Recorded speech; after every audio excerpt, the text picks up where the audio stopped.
So I don't know if you know about this. If you're new, welcome to the channel. Let me explain. We have a mentorship program with Weltsound. So basically what that means is we have a community of people, like-minded producers, and everybody is like communicating with each other, sending in their tracks, getting feedback, asking questions, and you can join. The link is in the description, but this is not what we are talking about today. So some weeks ago, we had a discussion on stereo images of tracks. So basically, you know what stereo means, right? There's like two speakers and stuff could be here or stuff could be there.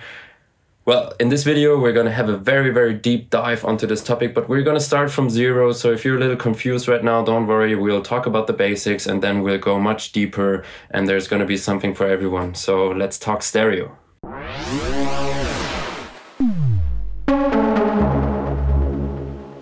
So before we jump into Ableton, let's make a quick definition of mono and stereo. So mono technically means we have only one channel of sound.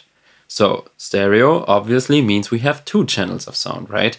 So in the past they have used mono systems like everywhere. Mono was the standard only until they developed stereo and brought it like to everybody. So everybody could use stereo systems like at home, in a club. And there's rumors, right? Some people say clubs nowadays are still mono sometimes. I don't think that's true for most of the clubs. But yeah, everybody has to make their own experiences there. So what does it mean when a sound is mono, when it's coming from one channel? It means that there is only one sound source. So if we like translate that now to a stereo system where we can still have mono sounds, what does that mean? Think about it. I'm going to tell you. It means both of the speakers in the stereo system will play the exact same thing. Like the exact same sound will be left and right. And therefore it will be mono. So where do we hear the sound then if it's mono? Do we hear it like super like from both sides? No, that's not how it works, right? So at this point there is an illusion happening and it's called like the phantom middle. So what that means is the sound sounds like it comes from in between the speakers where there's even no speaker that could play it, right? You have a speaker on the right and a speaker on the left. And if you play a mono sound, it sounds like it comes right from the middle of the speakers. So this is a little odd, but this is just how it works. And this is very important because in comparison, if we have a stereo sound, then it will sound like it comes from either one speaker or the other speaker, or it will sound like it comes from somewhere around here. And this is what we're going to talk about today. So let's jump into Ableton and I will show you exactly what this is all about. So now that we are in Ableton, let's look at some examples. First of all, we have this kick and bass here. And I'm sure you all know panning. Panning means moving a sound either to one speaker or to the other speaker on a stereo system, or have it like 30% here, 70% here, so it will not sound like it's completely on the right, but like just a little bit on the right. So you can technically create a sort of 2D system for the listener, and I'm going to show this to you.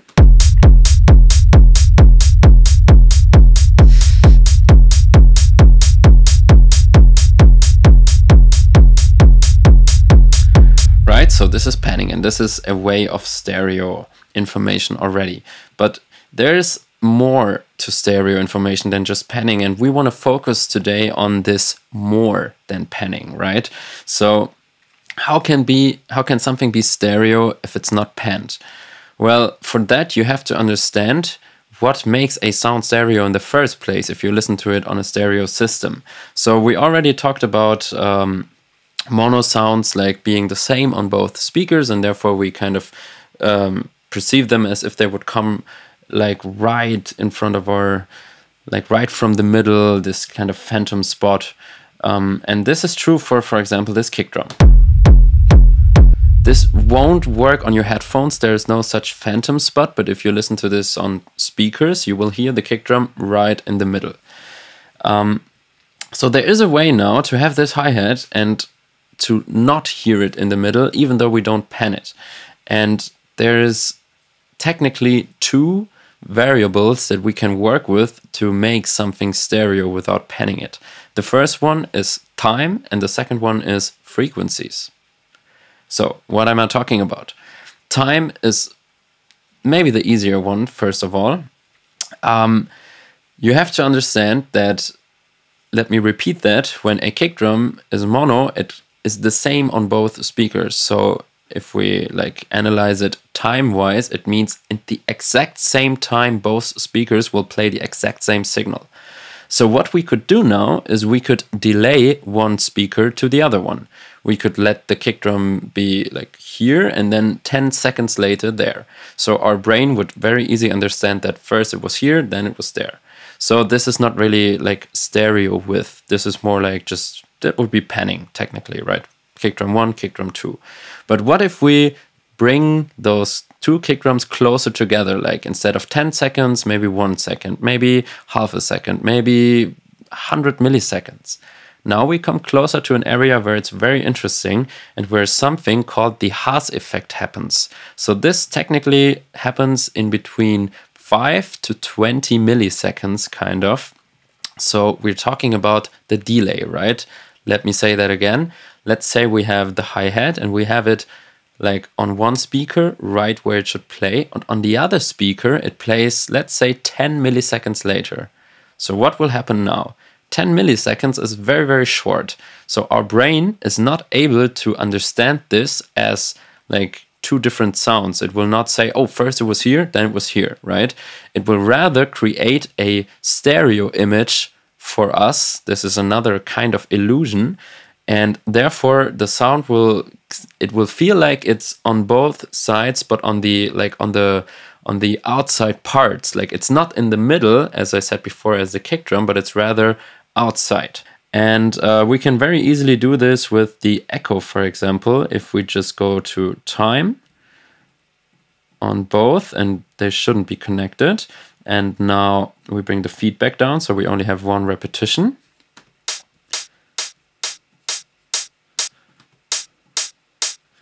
So now they're both playing 1 millisecond later than it would usually. And now let's delay the right channel by 10 milliseconds, like this. Have a listen.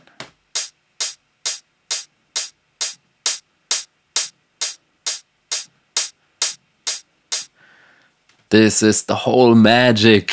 This is the whole magic. And this is known as the Haas Effect. And this is, as I said, one of the ways to make a sound stereo, to delay it on the two speakers. So if you think about it now, it makes a lot of sense, because if it comes at the same time, the exact same sound from the two speakers, we will think it comes from a phantom spot in the middle. But if it's just delayed by a little bit, and as I said, that should be between 5 to 20 milliseconds, around that, then our brain is not capable of like saying, oh, first it was here, then it was there, because that's a very, very short amount of time. So therefore it will create a kind of illusion, a stereo image for the sound that we applied this to. And this sounds amazing. Let me tell you, this sounds amazing. I think like a hi-hat, like right here and right there, sounds incredible. But it also comes with a burden. Because if we go to mono now, so let's just use an utility. Here we have the mono button, right? So we play this. This is what it sounds like if we don't apply the Haas Effect. Now we apply Haas Effect. And now we make it mono.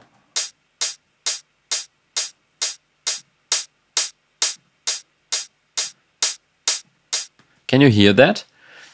So first of all, it sounds a little like there's some technical noise inside. This is a phasing problem. So essentially the phase of the two speakers is like just it's out of phase a little bit. So it will like cancel out some frequencies and like boost some others. So that sounds a little weird. And also the transient is gone. It's completely gone, because the two transients we have, like the two hits, the original, like let's say this part of the hi-hat, right? It was split on two speakers, and that was fine. It was delayed, but it was like split. And now this delayed two transients come back together. So we have two transient over each other, and they are delayed by 10 milliseconds. So they just wash into each other and they sound really bad. So this is what you always have to have in mind if you use the Haas effect, that there will be a mono problem. Your sound will be different in mono, and most of the times it will sound worse. You can like decide for yourself if this is a problem for you or not, because it really depends on where you want the people to listen to your music and where they actually listen to your music. Like for example, if you make, let's say, club music, what most of us probably do, and most of the clubs have a stereo sound system, then you should be fine. But on the other hand, maybe like a stereo sound system only works well for the person like right in the middle. So if you're on the dance floor in the back on the right, it might not sound that well like as in the middle. So this is something you have to have in mind. On the other hand, if you only make mono music, you miss out on a lot of opportunities and sound design options that you have, and stereo sounds amazing. That's just a fact, I would say. Stereo is a great tool. So always have this in mind, have this discussion in mind, but we're gonna come to this and have a listen to one of my tracks actually and check out how I made this. Now I want to show you something in like the typical rumble chain real quick. So we have a kick drum from our new Peak Time Volume 2 sample pack, and we have a rumble chain, right? Reverb, amp, some sidechaining, some auto filter. And if we put this to dual, the output, it will be stereo, because a reverb creates a stereo signal and the amp doesn't mono it, but rather keeps it stereo, and then it will sound like this.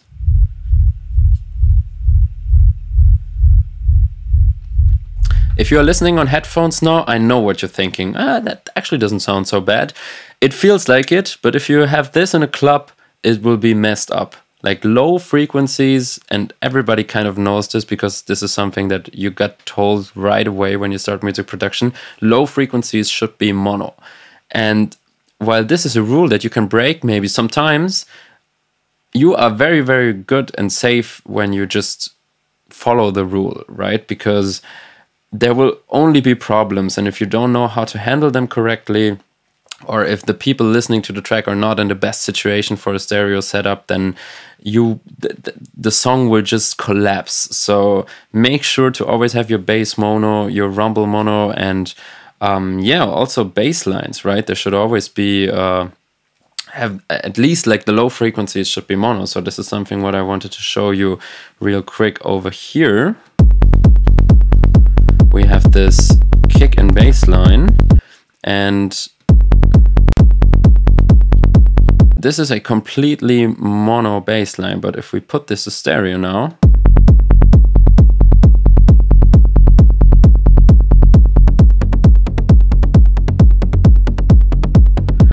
once again, if you're in headphones, I know what you're thinking, kind of sounds cool, but it's moving around and it shouldn't do that. It should be stable, it should be powerful. So this is another thing you have to have in mind, this kind of Haas effect. And please note, using Unison is kind of the same as the Haas effect. We will get into that. Always like, because the transients are delayed, right? What I said before, you have transients usually at the same spot, and now if you use the Haas effect, one of them is delayed. That means that the hit is kind of split on two events, right? One right now and the other one in 10 milliseconds. So the power of the hit fades away a little bit. So if you want something very, very powerful, maybe go with mono instead, right?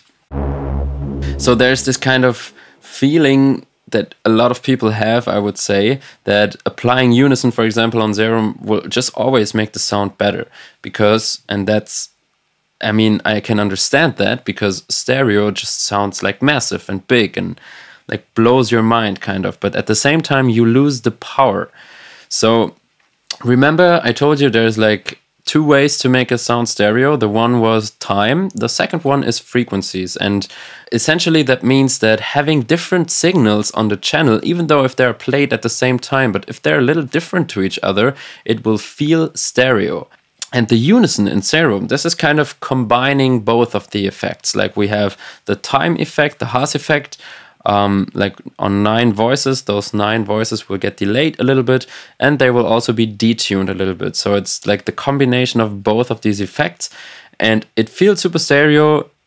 Even like if we go to 16, for example, bring blend down, right? It will like detune even more. It will feel super wide, but at the same time, it will lose power. And you should always be careful in choosing what should go mono and what should go stereo. By the way, free download in the description, some Serum presets for basses and for leads. And some of them are mono, some of them are stereo. I labeled them like this. And so you can like check it out, you know, if you're making a bass line, you can check out the mono preset and then you can check out the stereo preset and kind of try to feel what's better. So you might be asking yourself, that's a lot of information, but how am I working with this now? What should be stereo? What should be mono? How do I mix my track now? That's so much stuff that I didn't know about before. Okay, so let me show you this. This is a track of mine.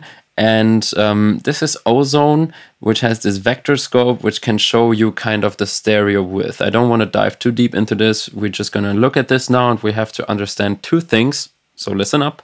The one thing is, if there's only a straight line right here, something is mono.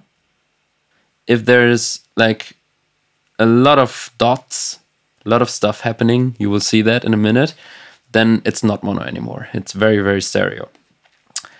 This blue dot here and the +1, 0 and -1 are also very important, because if something is between 0 to +1, it's okay. It will be like stereo, but it's okay. Like +1 is the mono point, then the closer we go to 0, it will get more stereo.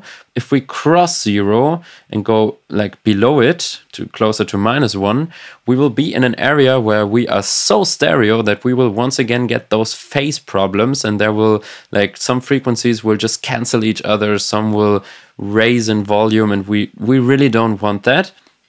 Depending on the sound. For example, our kick drum, bass line, whatever, it should never happen. Like, let's say you have a very crazy pad or like very wide hi-hats. It's okay if it like crosses just a little bit, I would say, but once again, that's a question on where do your people listen to your music, right, and everything. So just keep that in mind. Also, when you look at your own songs, you should be somewhere around here, right? Like if I play this, the whole thing without solo.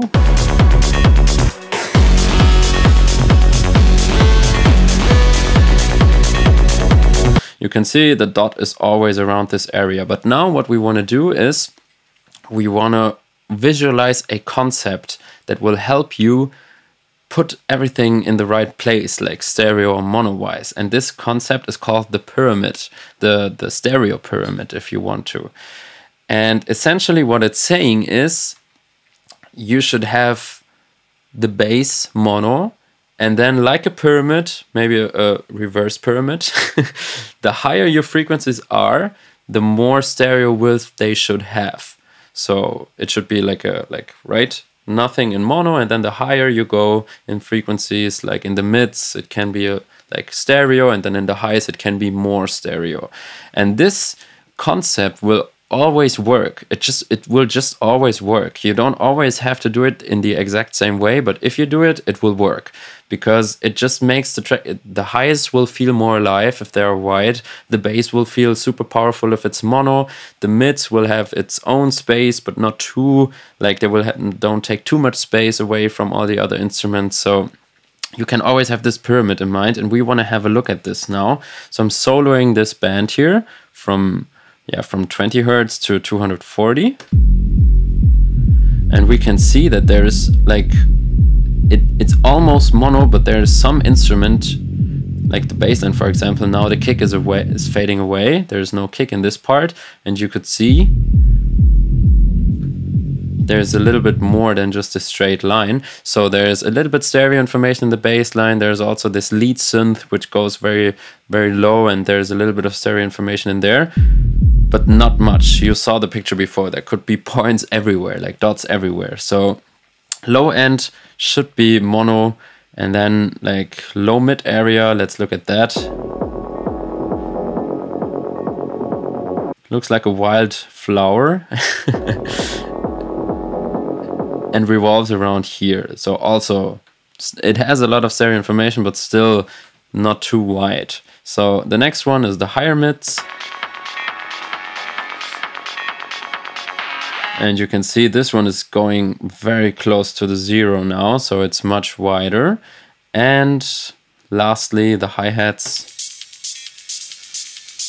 even crossing the 0 sometimes and going below 0. So that's the most stereo point of them all. So the reverse pyramid, right? And yeah, there's a lot of plugins like this which can show you that. For example, like if you say, okay, this band is too wide, you can decrease the width. Let me show you that.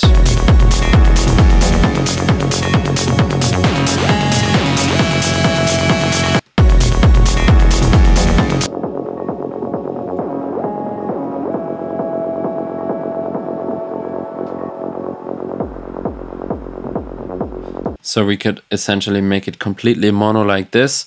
And yeah, I hope now you're not feeling that confused anymore about the stereo image, because always keep in mind the reverse pyramid. So that was a little take on stereo information. There is much more that we could talk about, and on some things we only scratched the surface, that's for sure. So if you're interested in seeing more about this, leave a comment. And remember, in the introduction I talked about the mentorship. We talk about stuff like this every day there, so if you want to join us there and consider subscribing to our mentorship, there's a link down below in the subscription. And until then, I'm just saying, have a good time and keep making music.